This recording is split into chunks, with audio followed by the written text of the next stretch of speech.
Now to the gun control debate. The National Rifle Association is furious with the White House this morning.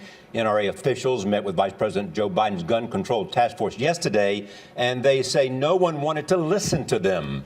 Bill Plante is at the White House. Bill, good morning.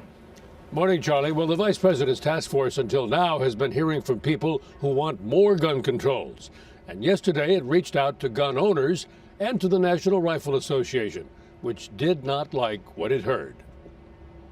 The head of the National Rifle Association described his group's meeting with Vice President Biden as disappointing, saying that most of the talk focused on restricting the rights of legal gun owners. The Vice President made it clear that in terms of firearms, they have made up their mind. But that's not the way the Vice President sees it, as he told reporters just before the meeting with sportsman gun advocates. There is no conclusion that I've reached, and with my colleagues, I'm putting together a series of recommendations for the president. Biden said there's growing consensus from his meetings to require universal background checks and ban high-capacity magazine clips. Two proposals the NRA, which represents more than 4 million gun owners, strongly opposes.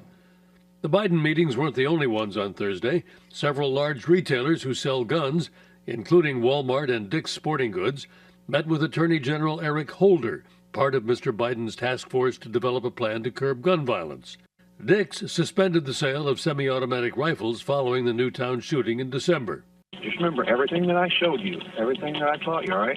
In an effort to counter the backlash from Newtown, the NRA tweeted a story this week about Melinda Herman, a Georgia woman who shot an intruder in self-defense as she waited with her 2 children in a closet. Her husband coached her on the phone. He opens that door, you shoot him, you understand? She fired at the man multiple times with a .38 caliber handgun. Shoot him again! Shoot him! The intruder was not hospitalized. The woman and her 2 children were not harmed.